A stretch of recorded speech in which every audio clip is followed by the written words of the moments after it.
ku xiif munoo koo ne toogal bul dem uti li ngay lekk ku mar munoo koo ne bul dem naan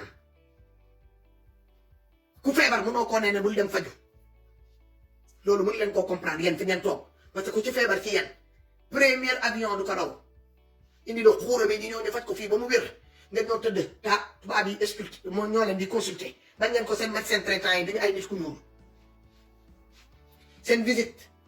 check-up complet boo leen koy def fii ngeen di ñëw ñi ñëw ñu xool leen jox leen rendez-vous entre deux boo leen feebaree si ngeen di xalaat médecin yi quartier yi wala des différentes cliniques ngeen xam loolu ngeen ne da ngeen di ñëw di menacer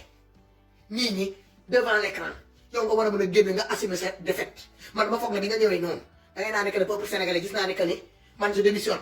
c'est simple comme bonjour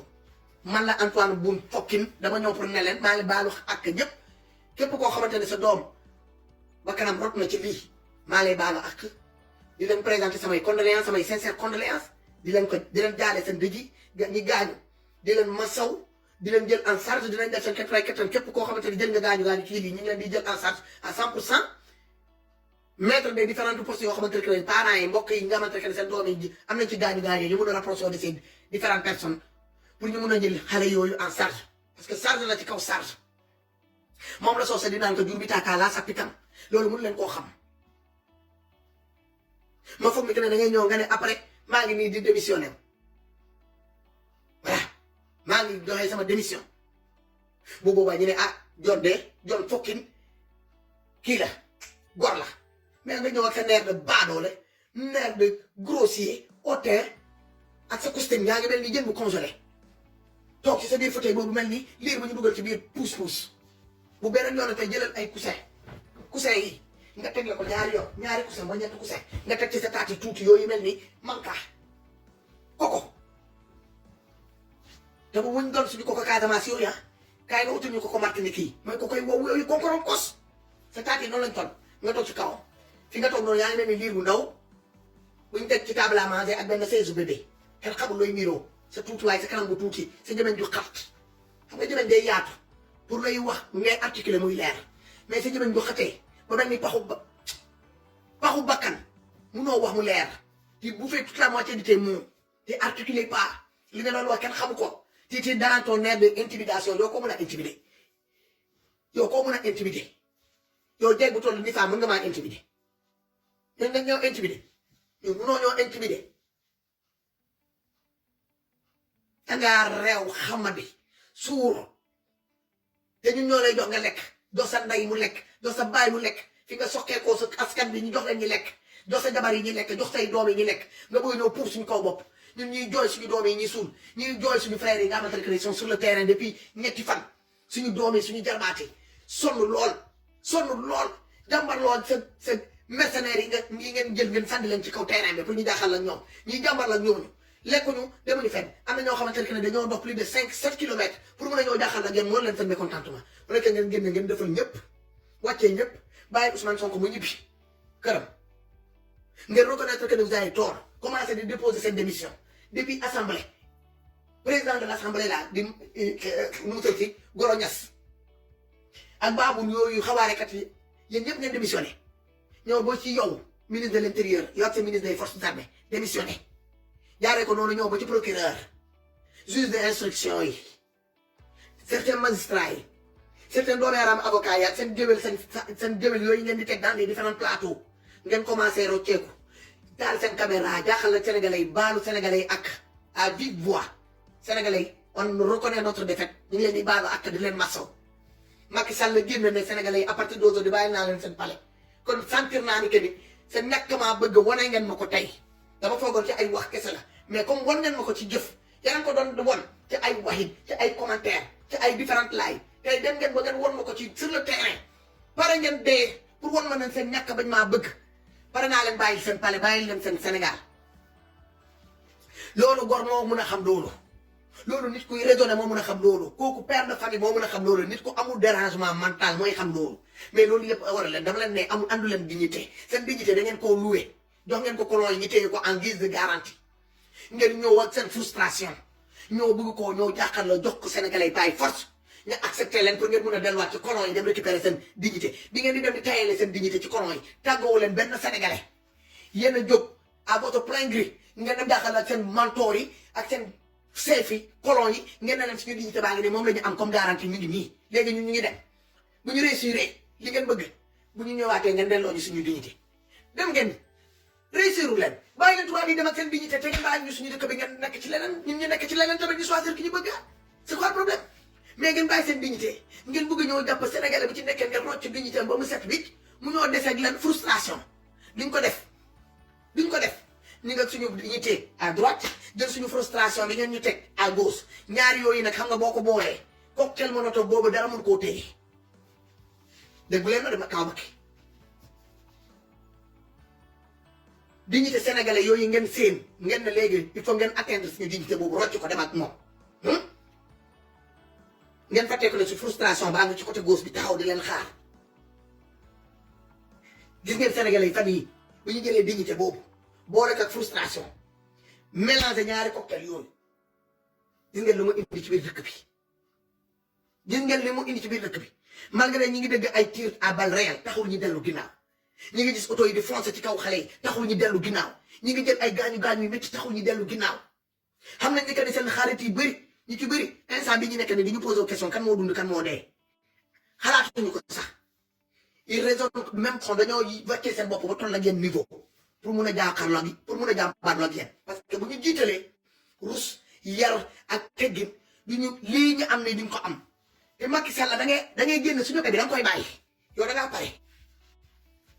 pare Antoine Boun Fokkin yow da nga war a ministre de l'intérieur bu war a démissionné tey ngay gëj taxaw sax ci kanam caméra bi naan la ngay wax yow da nga war a dem fourrière yow tu es un raté un ministre le plus médiocre le plus petit le plus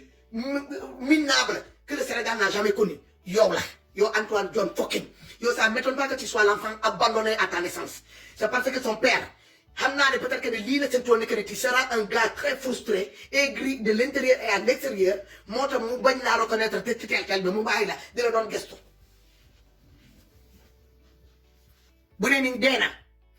il sera pas fier de toi de l'autre côté de la vie bu dee mi ngi dund il doit pas regretter sa geste bu ma amoon de te mettre de côté parce que yow doo doom bu nit doo yaay war a mën a tiitaroo yow doo jëkkër bu jigéen war a mën a tiitaroo yow doo dëkkandoor bu nit war a mën a fëggee dënnam ne ne man diw de mooy sama dëkkandoor yow doo xarit bu nit war a mën a tiitaroo yow doo dara papier vierge nga toogal nga xaar ba nit ñi ñëw indi seen bic wala seen crayon ñu rëdd ko ci kaw wala seen morceau këriñ yow mérite wu sa bic ak feutre wala ak craie yow morceau këriñ lañu war a jël di ko rëdd sa kaw parce que doo dara t'es noir de l'intérieur et de l'extérieur. Tu ne peux pas donner l'amour parce que tu ne sais pas ce que c'est l'amour. Le mot l'amour, tu l'as perdu depuis ton plus tendre âge. Tu es tout petit. À l'âge de tes enfants, là, tu es massacré depuis 3 jours. Tu as cette dignité de mal avec moi. Et bien, tu as menacé les gens. Au lieu que tu massaw les gens, reconnaître ses torts, ses imbécilités, tu as dit que tu as dit di door Diagne mu ne day menacé nit ñi parce que moom avocat la Dior Diagne nag yàlla mun a ànd ne nga moo lay defaral sa liposuction kooy bi Dior Diagne boo amee ku ñooy saagal si jëkkër jàkkaarloo sa jëkkër nga saaga ko yow soo audio bu ma ko gisatee muy traîner ci biir Facebook bi ñu ne Dior Diagne la kii Dior Diagne la ma dëgg sa baat gis nga sa jëkkër bi Antoine John Fokkin defaral ko liposuction kooyam bi nga koy moccu heure bu la neex mu jig la boo fi duggee ci caaya baay boo fi dugg xoolal dañuy dugg si caaya baay dugg sa biir slip yi forox yooyu naawal ko ba mu laal asamaan si booy jàng peegar ak caga mankan kunkaa di nga fi fekk jeeg yi la gën a pare booy jaay jeegu caga di nga fi fekk ñoo xamante ne ñoo la gën a xoolal te peeku àgg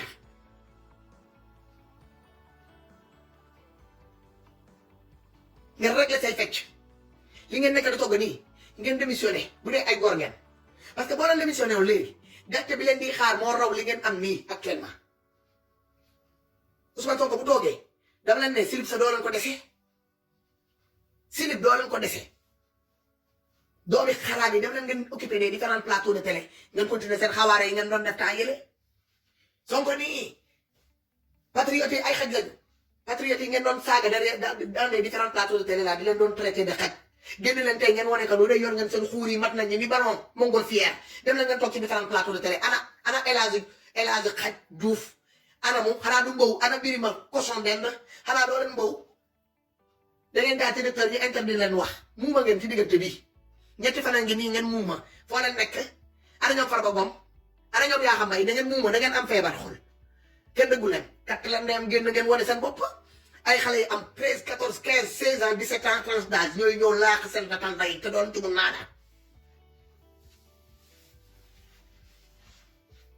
génn leen ngeen waxaat li ngeen doon wax Sonko ay xaj la àndal ay mbowkat ay xajam yi dañuy mbow xaj yi dinañu ñëw ñu dugg seen biir kër dinañu mbow xoolal matt seen nday yi seen maam yi la ñuy matt seen nday ñoo matt leen ngeen ci xuur mattaale seen bajo dabar yi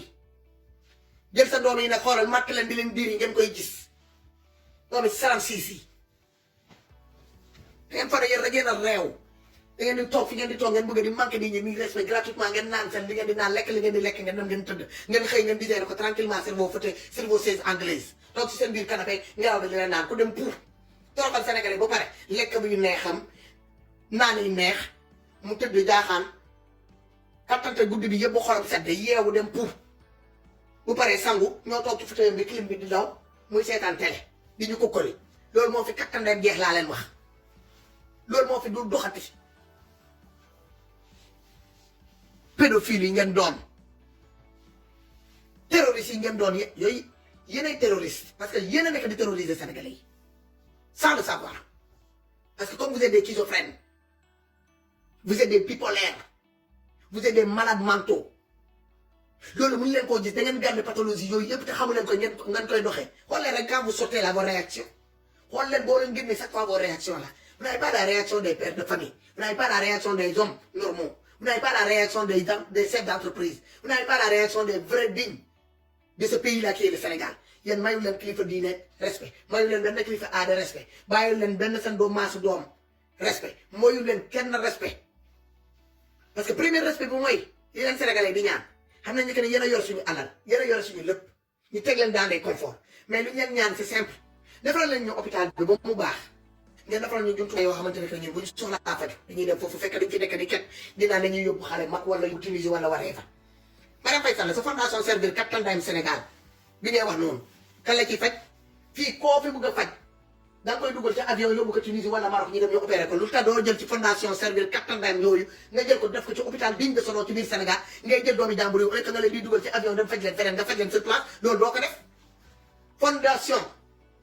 Sira Badji génneel ma fecc yi waaye s'il te plaît ma génnee ko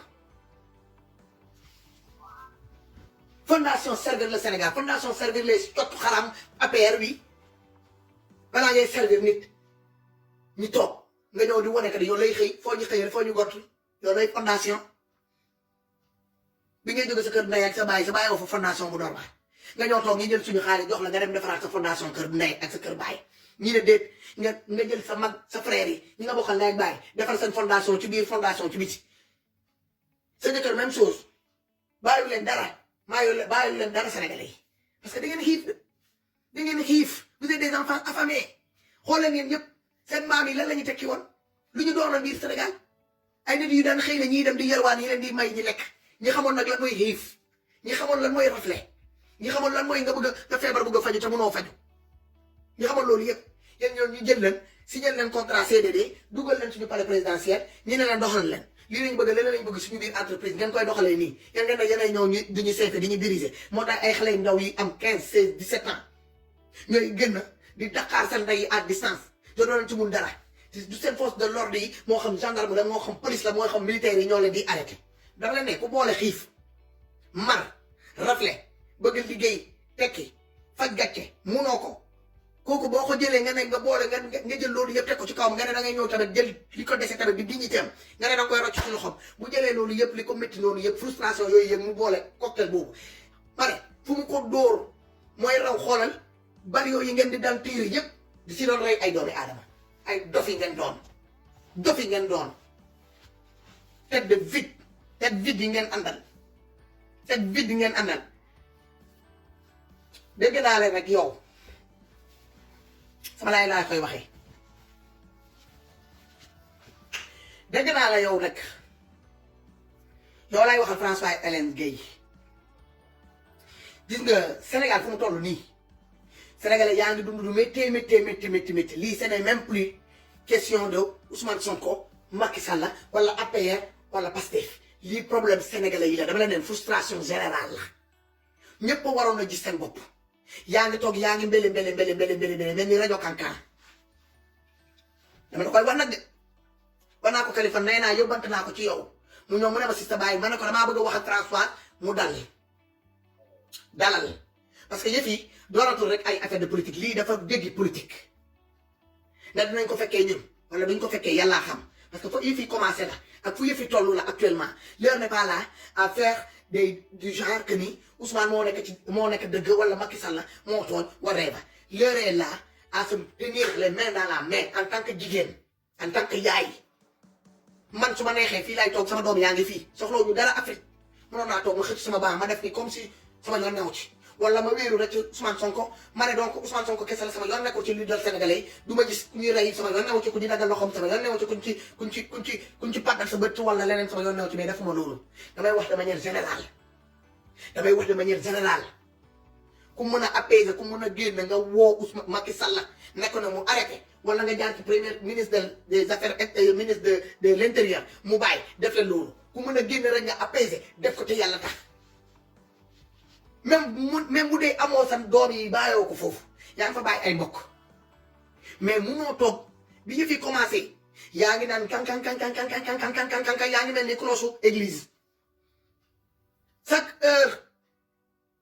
bu 30 minutes yi jotee nga ne kenn nga sonné benn yoon heure bi bu ñëwee nga sonné ñaari yoon ba ñetti yoon dafa doy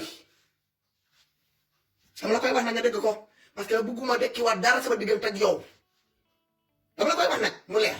buggutuma dekkiwaat dara sama diggante ak yow parce que heure bi du nekk fu mu nekk nii ma foogoon da ngay génn nga ne da ngay génn pour apaiser ci biir apaisement bi ay nit yi ngi dugg sa biir live di wax loo xamante ni que ils sont en train de frustrer des mamans et des parents yoo xamante ne que ils ont perdu leurs enfants dans ces trucs là des parents yoo xamante ne que ils ont perdu leurs enfants ils ont perdu l'utilisation de leur main dans ces problèmes là ñii seen bët dem na ci ñii sont partis avec des séquelles yoo xamante ni que irréversibles nga waroon a am sa instance maternelle sa instant maman bi war laa mën a fëgg fi nga toog nga ne donc xaaral ma génn ma apaiser nga génn nga wax ak Macky Sall génn nga ne Macky Sall bàyyi li nga jàppoon yëpp bàyyi bugguma xam nga yaa tooñ Sonko wala Sonko moo la tooñ bàyyi loolu am nga droit def ko mais munoo taal sa caméra nga toog ngay wax ngay bàyyi ay nit ñi dugg ku mel ni Viviane Safi li nga doon wax sànq loolu yow la concerné yow boo amee vidéo fu ñu futti Sonko kaati nen muy tëdd Adji Sarr yow nga am preuve boobu xoolal katt kon day am tegal ko sénégalais yi ñu gis ko déggoo ma de Viviane Safi yow lay waxal yow boo amee du toll ci benn vidéo fu Ousmane Sonko ñu drogué ko bañ koo drogué du nee nañu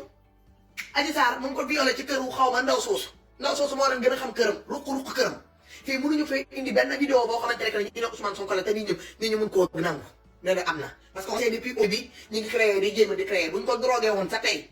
ñu fanaan loo ko ak aji ñu filmé ko du teere xoolal Ousmane Sonko bi ngi ci biir xolu nit ñi ba pare mënuñu fiy waxati dara loo xamante ne dina dugg suñu biir koo xamante ne ñu ngi ko kidnappé tere ay avocat gis ko mbokk bi kenn mënu koo gis ñu koy yóbbu di ko indi depuis ci suba ñu koy wër ay avocat ñu ko wër partout yow bu ñu arrêté woon fii Europe est-ce que yow dinañ la tere say droit même boo reyoon nit sax est-ce que dinañ la tere say droit nga génn en tant que jigéen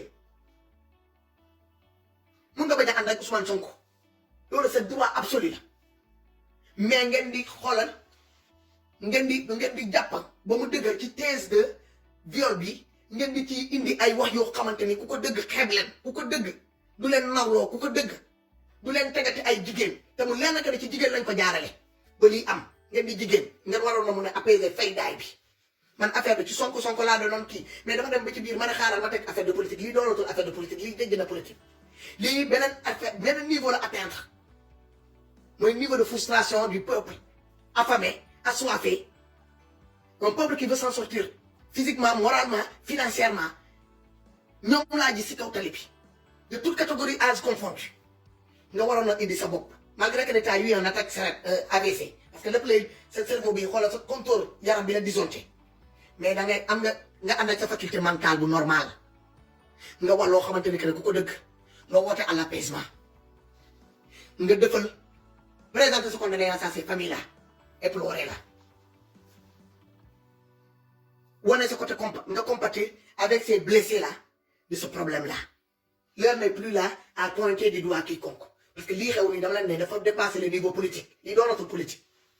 lii c'est l'accumulation de frustration sur frustration depuis avant 60 d'avant indépendance ba jusqu'à date aujourd'hui moom ngeen gis nii que ne loolu lañ nekk di Sénégalais yi nekk di wane nii sur le terrain ngeen xool tranche d'âge yi koo ci gis bu yore carte d'identité nationale sax bëriwuñu des jeunes là qui sont en train de donner leur vie là qui sont en train de sacrifier leur vie là. Leur tranche d'âge boo demee nga ci xool le nombre de jeunes boo ci jëlee 10 jeunes y a que 3 ou 4 personnes qui ont y a que 3 ou 4 qui ont leur pièce d'identité sur eux.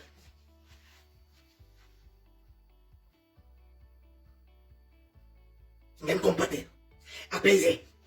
peut-être yow sa voix boo wootee apaisement yàlla mën na koo jaarale foofu mu dugal ci yaara bi affaire yi wàcc moom laa leen doon wax depuis ci suba ma ne gars yi doo bu mu doonate rek ay xes nañu ñaan yàlla. ku ci nekk fi nga toog ak làkk boo mun ko mën a def rek yàlla moo mën a dëgg làkk yi yëpp su ko neexoon mu mën a fi wàccee benn làkk rek ñun yëpp ñu àndandoo ci monde bi di ko làkk mais def ko kii dee làkk olof kee làkk séeréer kee làkk njaago kee làkk créole kee làkk pël kee làkk joola kee làkk baynuk xeet façon bu nekk arabe façon xeet bu nekk la wàccee ci kaw suuf te moom moo ñu tàgg ñun yëpp sàq ñu ñun yëpp su ko neexoon mu def wàccee ñu benn làkk boo xamante ñun yëpp moom la ñuy làkk nga ñuul ak nga xees nga zone wala nga maroon ma ne leen ku nekk na nga ñaan fi nga toog yàlla wàccee jàmm ci Sénégal wàccee jàmm ci problème bii tàppee xolu ñi nga xamante ne ñoo yor nguur ñoo yore doole bi ñu dellu ginnaaw le peuple bi tamit mun a dellu ginnaaw man na ba foogoon boo leen taalee seen connexion ci loolu ngeen di dem Françoise nga toog taal sa connexion ngay bàyyi ay défilé ku mel ni ñoom Ibou Ngom man kooku mënuma koo sóoraale ci sa ay nit yoo xamante ne dafa ànd ak faculté normale am man kooku il m'a tellement déçu que ni man wax ci ay dossiers sax dama koy bàyyi àdduna moo koy ñëw yar moom mu jëm laa bëgg a gis fii ak 10 ans bëgg naa xam Ibou Ngom nan lay mujjee. am na ay nit yoo xamante ne sont de réew mi sax jéem nañu dugg sa biir laay pour revenir à la raison mais mënoo koo gis. Parce que tu es tellement habitué par la haine de Ousmane Sonko yow da ngaa xëy rek nga bañ Ousmane Sonko te kenn xamul lu tax te Ousmane Sonko mosoo jàkkaarloo ak moom doo leen ay dëkkandoor seen maam yi mosuñu bokk benn tool yéen mosu leen doon benn dëkkandoor mosu laa ab big ka sa sas mosu leen bokk école mosul bokk sa benn mbokk école man xaw ma doomi jàmbur bi lan moo tax gis xëy rek gis doomi jàmbur bañ ko te yàlla tax loolu nga jël rek nga singale ko doomi jàmbur bii te ngay jigéen nga jur nga am nag âge bu avancé. nga mat ko mag nga jur ay doom yoo xamante ni peut-être yow doo fekkee suba mun na am suba moom mu doon président yow nga bañ koo fekkee mu mettre sa doom yi dans des bonnes conditions sa doom yi même bu ñu doonee des enfants américains mais ça sera d'origine dans leur présidence ça sera des enfants américains d'origine sénégalais loolu moo fay nekk comme ñun ñii nationalité telle d'origine sénégalaise. lañ fa bind indiwaatal sa xel surtout boo gis naa la nga dugg foofu ngay wax lu kenn xamut en tant que jeune nga xool sa dëkk sa koñ Médina li fa am tey man ma xool Casamance li fa am yow François nga xool Thiès li fa xew am Viviane ça fait je ne sais pas de où ndaxte ñaari côté nga am Mali nga am Sénégal yow Mali Imaamu Dicko li fa def rek waroon laa mun a yee lan moo tax tëndarloo discours bu mel noonu ci Imaamu Dicko doo ko def Sénégal bi nga xamante ni que ne am na ci beneen wàll nga gis lii xew nii nga waroon ci am benn discours bu responsable génnee lu responsable gis nga vidéo yooyu ñuy wax noonu que ne Ousmane Sonko dañ koo drogué depuis je ne sais pas quelle heure ñu yóbbu ko kii ko man vidéo yooyu dama ci toog di live dina dama koy wax ci kaw xam ngeen lu tax parce que man ennemi buy saqal pexe sama nit man du ma toog di la may ay point di la marqué loo ay point non du ma lan may gudd loolu du loo xamante dama koy diffuser ndaxte dama xam ni que ni lu am c'est pas Ousmane Sonko Ousmane bu ñu ko drogué woon sax ana ko ñuy drogué ba pare sa koy di taxaw da ngeen ma baal ci expression boo man dee sax sa bagage yi di ñu jóg taxaw waxatuma la nag ñu drogué la un drogué c'est quelqu'un qui est dans un coma artificiel kooku lan la mën a jógal sa cër yi yëpp ay nag la paj xanaa balaa ngay violé day fekk yow tu es conscient nga ànd ak sa doole ak sa lépp yenn inventation yi da ngeen koy bàyyi te vidéo boobu bu amee tegal leen ko sénégalais yi ñu gis ko Ousmane Sonko bu muy dem garda bi yére bu weex la sol dégg nañ nijaayam te muy mu topp ko muy chef de protocole am di Jibi Njaay nee na moo ko yóbbul yére di ko yóbbul lekkam muy lekk donc ñoom xam nañu seen jarbaat ci ban yére lañ ko bàyyi jour bi ñu ko yóbbu jour bi barki démb bi ñu koy bàyyi foofu bu ñuy tàggat moom ci guddi bi xam nañ ban yére lañ ko bàyyi mu sol donc bu ñu ko yóbbee feneen tamit ñu joué loo ko porno ak doomi xaraam boobu di Adji Sarr vidéo boobu bu génnee femme bi moom institut de beauté war na mën a xam ne fii këram la wala du këram war na mën a reconnaître kër ji ak peinture këram bi même bu ñu defoon montage dinañ koy gis fii am na mën nga fi monter façon monter bu nekk mais am na yenn montage yi kenn mënu koo def donc ngeen génn ngeen toog nga taal sa connexion gars yi di dugg di ratatata ku la nee Ousmane Sonko ne la Sénégal li ñuy dund nii extra ce n'est même plus le cadre de politique léegi c'est un cadre de frustration des uns et des autres yoo xamante ne accumulation de frustration du peuple sénégalais moom lañ nekk di wane ni nga ngeen bëgg a détourner conversation bi dans le sens négatif bëgg a jël affaire bi teg ko dans le dos de Ousmane Sonko parce que c'est leader di Idrissa Seck lui c'est un bam kooku c'est un bapoun kooku c'est un bapoun il fait partie de ce complot kooku il fait partie de ce complot te bi problème yi amee ba léegi gisuñu ko mu génn mu am un discours responsable vis-à-vis de ça dafa noppi pourquoi il se tait ci kaw intérêt personnel financier moo tax mu tëj gàttam bi waxut et vous les quelques personnes là de réew mi la ngeen bëgg a ñëw fàtt nit ñi dama la nee nag yaa ngi wajag depuis un certain temps maa lay déglu te yóbbante naa Californie sa ci yow nee naa Californie na la wax nga réglé te nga xam bu baax li ngay wax te Californie woo na la wax na la ne nga bañ a wax yenn yi yow tu n'es pas conscient ak Sénégal fu mu toll nii tu es connu tu es une personnalité yow sur les réseaux sociaux tout le monde te connaît ñi xam yow li ngay xalaatal Ousmane Sonko ak li nga ko fi nga ko teg nit ñi xam nañ ko yow t'as pas pensé à ta famille que t'as laissé au Sénégal bàyyi sa mbokk yi nga bàyyi foofu tu regardes tes conforts que t'as là aux États-Unis avec le concours là que t'as créé pour tes enfants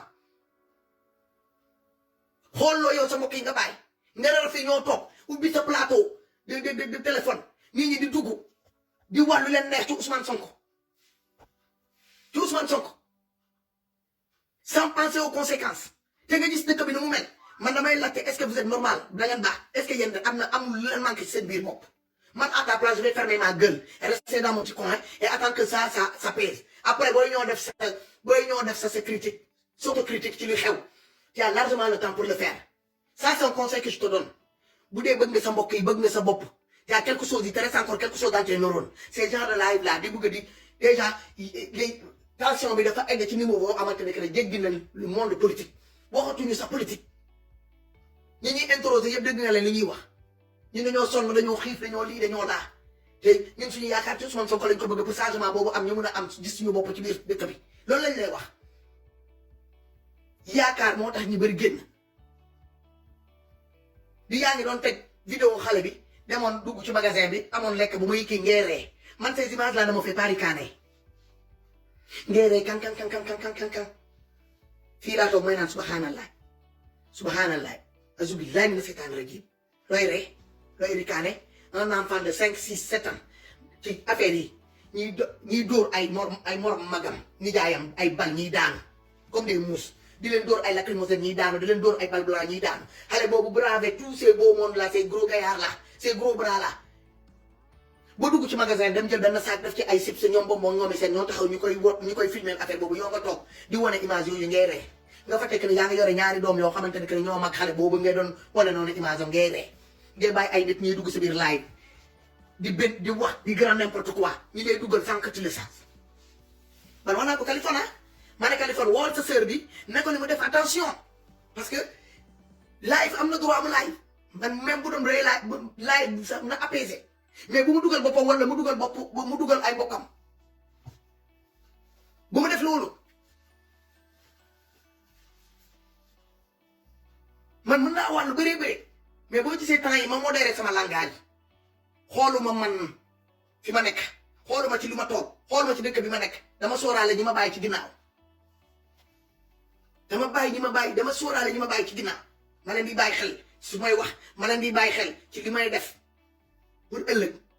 parce que moment bii ñu nekk nii kenn xàmmeetul kan mooy kan te mbir yi fu mu commencé woon ak fu mu egg nii kenn xamatul sax est-ce que lii politique kese la est-ce que raxut donc ku génn nga ne la taal caméra apaiser leen woote leen à l'apaisement ñaan leen génneel nga teg sa musique bu dee am nga ay ñaanu catholique tegal ñu ko sénégalais yi dégg ko nga seen xol yi apaisé wu ñu wàcc defal discours responsable en tant que maman en tant que femme apaiser woote à l'apaisement woote à l'apaisement ne veut pas dire que tu n'aimes plus Idi wala bokkatoo ci Idi wala bëggatoo jàppale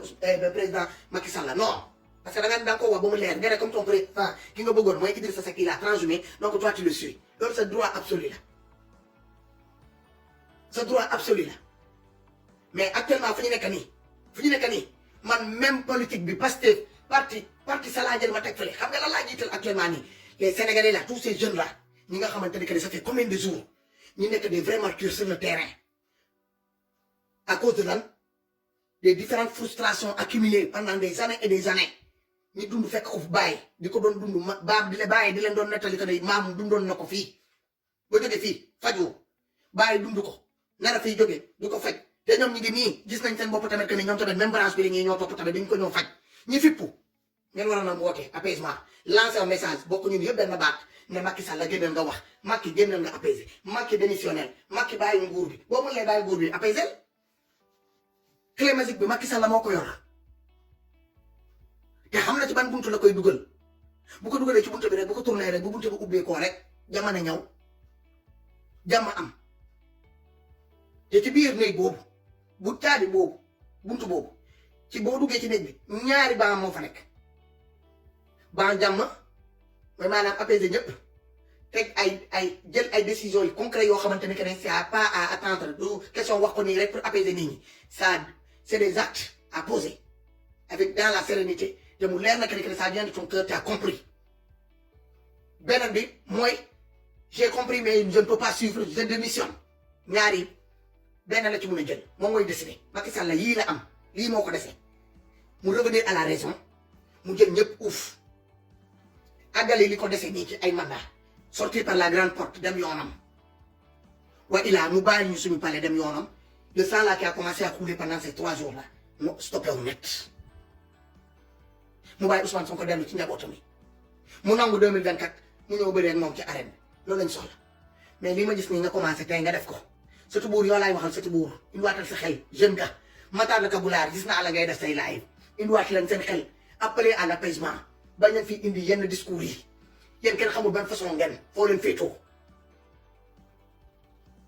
am ngeen droit de critiquer mais l'heure n'est pas là à taper sur ces jeunes là l'heure n'est pas là à jeter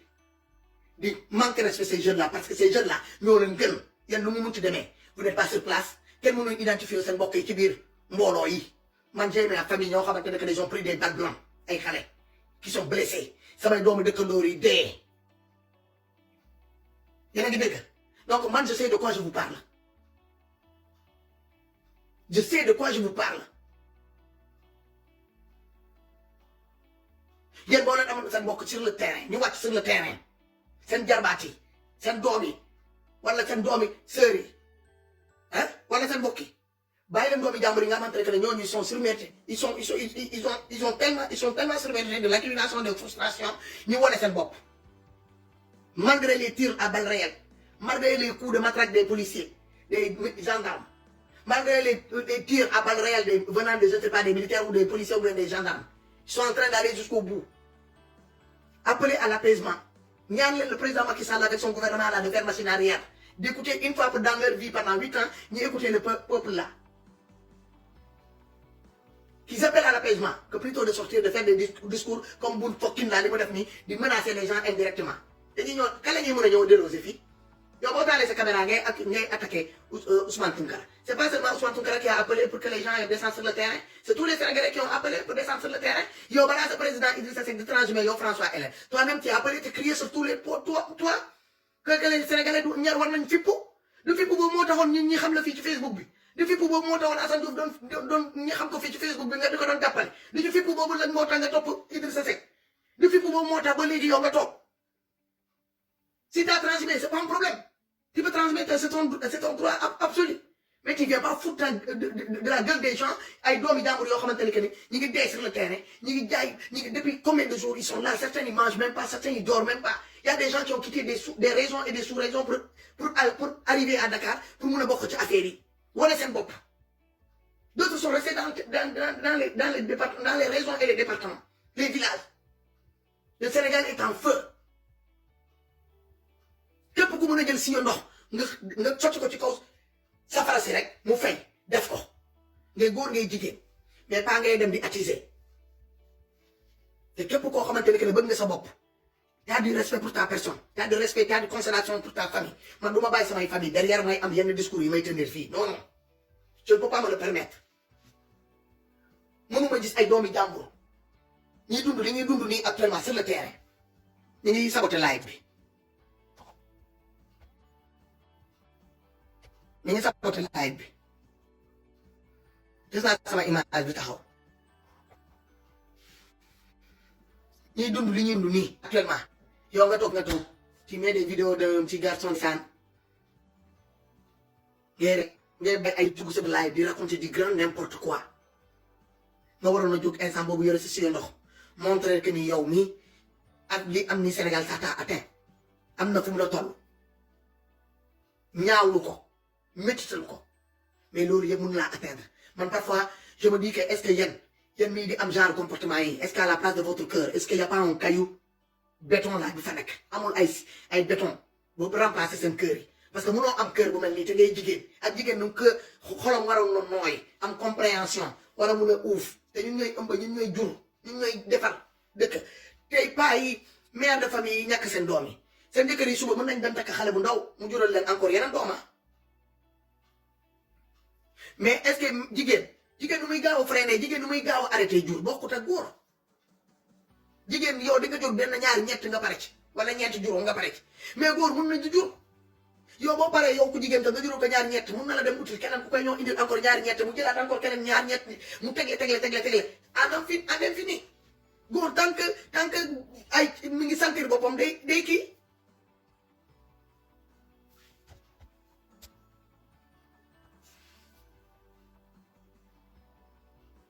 waaye à l'heure boo xamante ne que tout le monde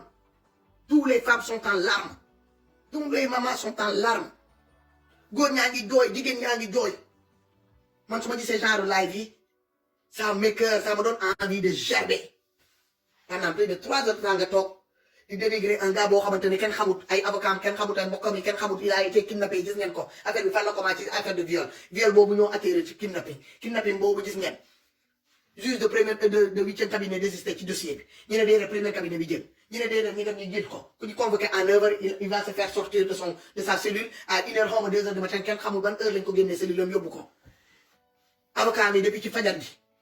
biñ ko yóbbulee ndekki mbaa aw këram yi yóbbul ko ndekki mënuñu koo teg bët xamuñu fan la nekk wër nañ ko fu ne comme différents commissariats yi yëpp lañ def différents palais de justice yi yëpp lañ def ba tey kenn tegu ko bët. loolu war a mën a enquêté wu ñëpp parce que bu leen fàttee que ne Ousmane Sonko c'est un adversaire politique de Macky Sall il devait pas être son ennemi mais comme dans la politique sénégalaise ci politique Sénégal ñoom dañu foog ne adversaire égal ennemi juré il faut l'abattre c'est l'ennemi à l'abattre c'est une tête à couper voilà ñoom que dañuy considérer des adversaires politiques être un adversaire politique d'un parti au pouvoir cela veut dire que tu as créé ton arrêt de mort t'as creusé ta tombe. Empoisonnement mun ciy jaar mun nañ laa rey à balle comme li ñu gàttepan bu ñu ko tegal noonu ci kaw corniche bi kii Matar la Kagulaar bëgg naa la trop parce que dama laa respecté tey la comme ni jaay mais xoolaatal sa discours bi ma la xamee ci Facebook bi ba léegi man gisaguma koo xamante ne def na loo xamante ni yow génn nga apprécier ko mooy liveur yi mooy sa mbokk yi ñi nga doon liggéeyalu ñoom yaanaa maar ak ku mu munti doon yow daal sa idée rek sa xam-xam sa gis-gis rek doy na la yow musoo apprécier lu bokk lu jógewul ci yow musoo apprécier li nga def yow musoo apprécier li jógewul ci li jóge ci keneen te dans la vie c'est pas comme ça yow tu connais pas tout parce que matal loo dangaa dundagul ba ngay matal ba boo matalee doo fi toog sax ba ngay jàkkal ak ñun di wax donc redescends sur terre te nga nangu yenn yi ne sois pas trop dur je te trouve limite de la méchanceté. yaa ngi trôné dans quelque chose boo xamante ne que c'est comme une sensation frustration et mélange colère xaw ma y a quelque chose que t'as pas tout dit au Sénégalais et que tu le fais sortir à chaque fois dans tes discours du genre man dama lay jàng nank dama la respecté nag ku la bëgg laa mais sens de discours tu peux pas avoir un fusil et être là à vouloir tirer sur tout ce qui bouge du noonu lay demee laay bëri nga tirer ci ñoom nga tirer dans les différentes parties opposition yow bàyyoo kenn yow tu tires sur tout ce qui bouge yow nga ne yow li ngay wax rek yow rek yaa xam diine yaa gën a xam quand on parle de politique yaa gën a xam quand on parle des vies de monsieur madame yaa gën a xam lu ne yaa gën a xam en général les gens qui pensent qu'ils ont le monopole du savoir en général ñoom ñoo xamul te li ngay def ne ñu mën nañ koo def dugg Google di créer léegi lu fi nekk am na traduction à côté mën nañ fi toog di jaay ay xam-xam mais duñ ko def amuñu jot boobu on n'a pas ce temps là parce qu'on veut avancer on a tellement pris de retard avec tous ces tralalala yow nit ñi sorti noonu ay affaire de kii yooyu ñun nit ñi dañoo dépassé foofu dafa am nit ñi ku xiif mënul laa déglu ci seen discours ku mar bëgg ci ndox bu baax bi mënul dégg li ngay wax ku feebar bëgg a faju mënul laa déglu parce que da koy yokkal degré de température yaramam donc nañu indiwaat nañu xoolaat nan la ñuy discours yi c'est tout buur xaw ma foofar nag yow kan nga àndal parce que tey boo nee Macky Sall la nga suba ñu ne kii la finalement man je ne sais pas mais indiwaatal sa xel te nga bañ a fàttee que ni dëmb rek la barki dëmb rek yàggut lépp fekkee ñu fii ci biir Facebook bi donc indiwaatal sa xel bu baax nga rek concilier woo ak Françoise man mi concilier woo naa moom fii grâce à mon frère Kaliphone yaa ngi daw wax mais ne te donne pas le droit ngay dem di dugg ci live yi instant bii sa doomi kër sa doomi koñ yi ñu ngi dee ñu ngi leen di tirer à balles réelles ñu ngi leen di dóor di leen lafaj loo ñii ñu leen di gaañ yu métti nga war a mën a am un discours de responsable wax ak Macky Sall ne ko ni xaw ma yaa tooñ xaw ma dañ laa tooñ wàcceel lépp mu sedd nangul uuf ñëpp arrêté leen lii def leen ko man loolu laa bëgg a dëkk des discours responsables arrêtez Macky Sall jëlal sa responsabilité soit tu assumes ci tends l'oreille au peuple sénégalais ñii di wax ak yow nga indil leen li ñu bëgg wa ilaa tu sors par la grande porte nga dem sa yoon c'est tout ñaar yooyu benn la Macky Sall mën a def s'il veut continuer jusqu'en 2024 il est obligé d'écouter le peuple sénégalais ça c'est obligatoire te mu bàyyi Ousmane Sonko mu ñibbi këram point problème bi réglé la Ousmane Sonko chez lui Macky Sall apaise parce que affaire bi doonatul rek affaire de politique Ousmane Sonko affaire yooyu non dégg ngeen sa premier jour bi la sa xale yi commencé di naan Ousmane Sonko mais actuellement ñu waxatuñu sa affaire Ousmane Sonko ils parlent de leur frustration accumulée depuis seen jamono maam yi ba si ñoom donc indiwaat leen seen xel peut-être que yéen man keneen on s'en est bien sorti mais yéen à combien vous avez vu les milliers de jeunes là qui sont sur le terrain qui n'arrivent pas à s'en sortir qui marchent des kilomètres et des kilomètres pour arrêter leur compte pour aller montrer leur frustration donc tempo la ngeen indiwaat seen xel Viviane Safi indiwaatal sa xel te ngeen xalaat li ma leen di wax nii nag le kii la François Hélène genre live bi nga def nii tey gars yi di fa dugg ci situation bu mel nii éviter ko bëgguma nag jàppante ak yow lii du ma daas dama la koy wax bëgguma jàppante ak yow parce que le moment n'est pas là man du ma toog fii même bu dee aw ma mokk bu doomam dee ci lii wala ñu gaañ ci ay doomam sénégalais lañu te man damaa jur ma am ay doom yi am seen âge wala gën leen mag te ñu ngi fii demuñu wàcc sur le terrain mais chaque minute dañ may woo di ma laaj maman fan la affaire yi toll comment tu te sens damaa feebar mais mënu ma tëdd ce truc là m'a secoué te pourtant su ma neexee ma ne sama yoon new ci c'est mes enfants ici famille laa am fële lu ma am ma yónnee leen ko basta sama yoon new ci mais du ma ko def ça s'appelle de l'égoïsme du ma toog fii dans mon confort may naa ni que ne di genre que ne li arrivé fële c'est la faute de Paul wala de Jacques de Nangé non affaire bi dafa dépassé woon ne dañuy pointer du doigt kan la faute bi mooy lan le gouvernement bi nekk ci kaw ñoom ñoo yore lépp toog ci kawam bu ñu décidé tey affaire bi apaisé wu bu ñu bañee nag affaire bi dina continuer ba keroog bu yàlla di ko décider net autrement mais ñun ñi nga xamante que ñun ñoo toog ci tribune yi di suivre match bi parce que actuellement ñun on joue pas on est sur les tribunes les gens qui jouent les vrais héros les vrais héros c'est nos martyrs là c'est les jeunes là qu'on voit sur les écrans dans les différents écrans donc on les doit des respect ñooñu dañ leen di respecter mënuma nangu ma dëgg nit daal fii connexion di naan ay manque respect ces jeunes là sur le terrain qui sacrifient leur life pour que ñun bu subaa bu ñu wàccee aéroport qu'on soit fier de notre pays qu'on soit fier de d'où on vient ngeen toog fii ngeen ne da nga leen di manquer respect wala di manquer respect leurs parents di am ay leçons de morale yi ngeen di joxe dans vos différentes lives dinaa ñoo daaxaar la ngeen te bu boobaa wax bi du neex tey dama leen koy tempo nii wax leen tuuti François Hélène tu te ressaisis vite fait nag li ma la wax nag ce n'est même pas des trucs sans ordre tu te ressaisis en tant que femme en tant que femme en tant que maman tu te ressaisis yow tu es intelligent dama foogoon sa intelligence ak ce niveau soi-disant des différents diplômes yi nga yor dépassé na pour nga toog ngay am genre live bu mel ni tey bi nga def man en ta place cette live là même tu devais même pas regarder cette page ça t'honore pas il y a beaucoup de choses qui t'honorent pas mais bu tey bi moom dafa jéggi daayee c'est une petite goutte qui est venue déborder le vase génnee ko parce que ku ko dëgg la daf lay xeeb parce que man ko dugg sama biir live nga am yenn discours yi ngay def dama lay freiné dama lay freiné dama lay freiné da ngeen koy dégg même ñi doon woote maire bëgg a saaga Macky Sall ma ne la non non xas leen blessé yi nekk fële dee yaa ngi ne la ci morgue yi les amputés sont là-bas ngeen jël loolu yëpp bu ko teg ci ndogu Ousmane Sonko parce que yéen bëggu leen Ousmane Sonko ou bien ñii seen candidat leurs candidats ont été mis hors jeu frustration yooyu ngeen am ko lan moo tax ngeen hypocrite pourquoi ngeen am ce comportement d'hypocrisie bi ngeen di trôner nii devant vos écrans mais assumez votre façon de faire ne soyez pas hypocrite Ousmane Sonko n'a pas appelé à ça dafa ne nañ ko may jàmmam mu toog fi mu toog ñu bañ koo sosal dara ñu bañ koo tuumal dara te bu bés bu jotee ñi dem wàcc ci arène bi ñi xeex ko li ci waay am jël ñu ne dañ koy collège motif génnee ko mettre ko hors jeu comme ils l'ont fait aux autres Viviane Safi yow Khalifa Sall la nga ñëw bàyyi nga Khalifa Sall ñëw nga ci Idrissa Seck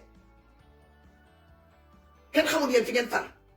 am na ñoo xamante ne que kenn xamul sa ñoom ñooy kan on sait même pas am na ñoo xamante ne Macky Ablaye Wade la ñoo nekkatu ñoom Ablaye Wade yi sonn Macky Sall xamuñu sax si entre Macky Sall ak Ablaye Wade fan la ñuy taxaw dañuy lambatu ils se cherchent te pourtant ñuy def ñi am comportement yooyu yëpp doo leen gis benn jigéen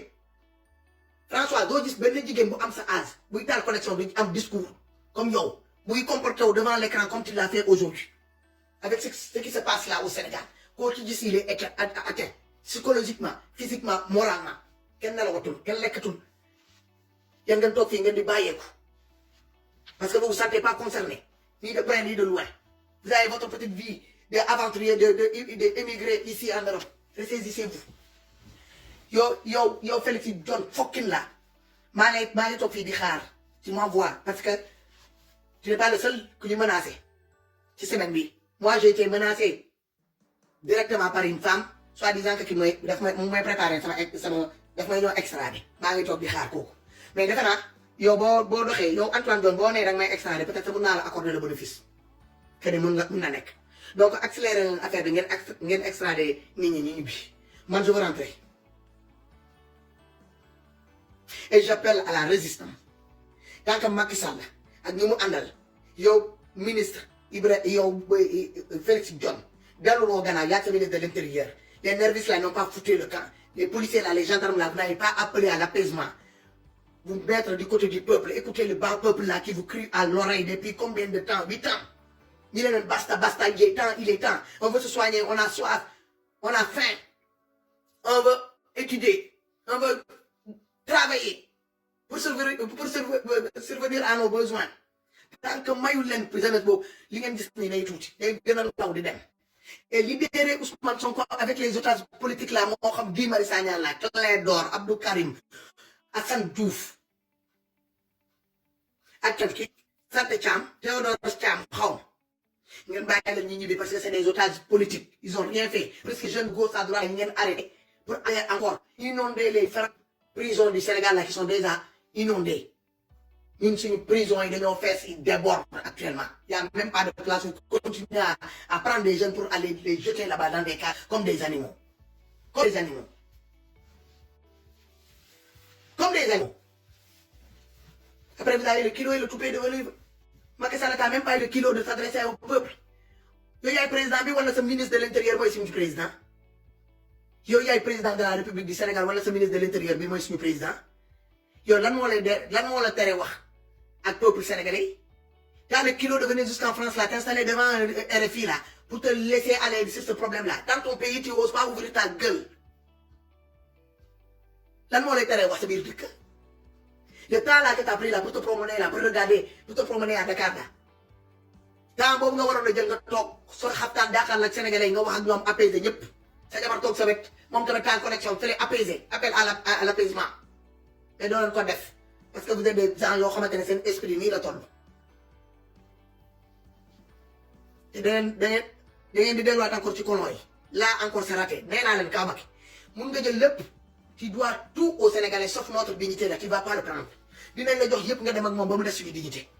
l'enfant xale gis nga ko sax même les enfants de 8 ans là te le prouvent ils refusent de te donner leur dignité pour que tu pars avec tu penses que des adultes comme notre âge là hein majeur et vacciné là nous on va te laisser prendre notre dignité et partir ñun nga xamante ne xam nañ suñu ndey joor ak suñu càmmoñ nañ la bàyyi nga dem ak suñu dignité y a pas un seul Sénégalais qui va te laisser partir avec sa dignité c'est vous qui avez pris l'initiative d'aller donner votre dignité de l'autre côté de l'océan. Allez mettre votre dignité sous tutelle. Démerdez-vous, allez récupérer votre dignité sans le consentement du peuple sénégalais. On n'en a rien à foutre de votre dignité. C'est vous qui êtes parti baisser vos frocs de l'autre côté, devant le Coran. Dem dem jëliko. Bande salopard bi ngeen doon. Et criminels en bilan bi ngeen doon. Ni la chier. Bande de lâche yi ngeen doon. Démissionnez de A à Z. Parce que vous n'êtes rien. Vous n'êtes rien. Et vous ne serez jamais rien dans ce pays-là. Parce que le bas peuple là, qui est sorti depuis combien de 3 jours, vous ont mis en genou. Vous êtes en genou en ce moment-là. C'est un gouvernement qui est en genou au Sénégal. Donc vous n'avez rien. Un gouvernement qui est en genou, il n'a rien à faire à part demander pardon et partir. Macky Sall, tu demandes le peuple sénégalais pardon et tu dégages. Tu prends tous tes batraciens là qui te suivent de gauche à droite là, qui patautent dans leur marigot de gauche à droite là. Mais Dieu l'a ngeen ànd yéen a xam ban fourrière ngeen di dem partez. Loin du peuple sénégalais. Partez. Ça suffit. Bande de salopards. C'est ça. Merde alors. On est dans un pays, on n'a pas le droit de boire de l'eau potable, on n'a pas le droit de manger à notre faim, on n'a pas le droit de rien faire. Les enfants ils vont pas à l'école, les enfants ils font rien du tout, c'est des abus provisoires partout. Le monde du travail paralysé, quasi inexistant. Il faut accepter des promotions canapé, ou bien tu acceptes que voilà, que tu sois exploité, hein? Tu te fais transformer, vous prenez la jeunesse sénégalaise, vous les transformez en esclaves. Modernes, dans des différents postes. Services là, comment ils s'appellent, des gardiennage, des trucs comme ça. Là, regarde-moi ça. Jeunesse yoo xamante ne que c'est eux. ñoom ñoo yore croissance dëkk boo déggee croissance dëkk ci jeunesse yooyu lañ koy base. Ils ont pris toute notre jeunesse là pour les mettre là, ils vont pervertir l'eau. Ils vont là-bas, ils vont se battre comme des chiffonniers. Regarde comment ils ont pris des nervis.